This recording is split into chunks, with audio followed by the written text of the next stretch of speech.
International rankings show that American students fare average at best in basic reading, math, and science proficiency. Education reform has been a major focus of both the Bush and Obama administrations, and experts agree that if something isn't done to bring about significant change in the way students are educated in American public schools, the United States will soon face a major economic fallout.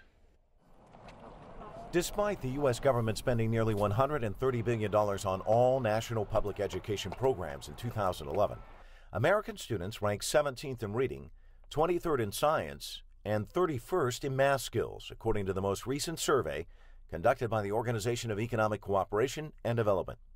The OECD tested 15-year-olds from 74 nations. Chinese students from Shanghai ranked number 1 in all 3 of those categories. President George W. Bush made education reform a focus of his time in office, unveiling the landmark No Child Left Behind Act in 2001. The mandate required yearly standardized testing of all students in grades 3 to 8 to measure student proficiency in reading and math. School districts are required to meet U.S. national proficiency standards by 2014 or face sanctions, including the loss of federal education funding, state intervention, and even the complete shutdown of entire schools. Test results are all a part of making sure we achieve a great national goal, and that is every child be at grade level by 2014. The other thing it does is as you measure, it lets us know how we're doing as a nation, and there's an achievement gap in America that's just not acceptable. That means, Anglo students are more proficient at reading than, Latinos or African Americans. It's just not acceptable for our country. The Bush administration spent over $2.5 billion each year on implementing No Child Left Behind, but many critics say that the emphasis on standardized test scores has been counterproductive, encouraging instructors to teach only what is necessary for students to score well on those tests, and causing schools to narrow their curriculums. It's a corrupting influence. It's a disturbing influence. They're talking about judging an entire school on whether or not 100% of your kids hit a particular cut score.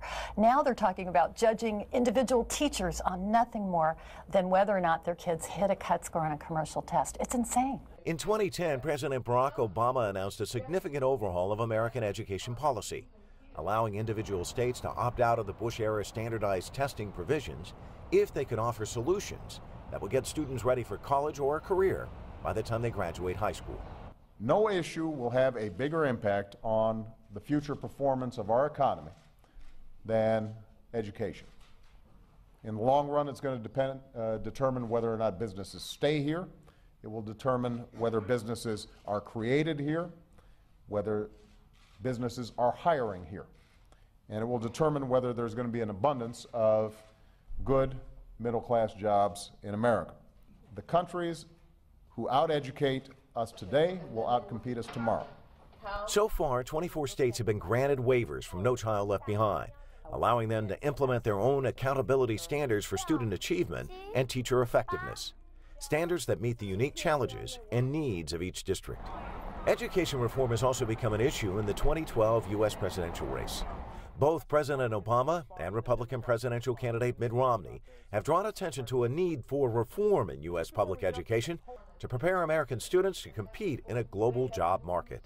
America's public education establishment shows no sense of urgency. Instead, there's a fierce determination to keep the things just the way they are. Here we are in the most prosperous nation on earth, but millions of our kids are getting a third world education.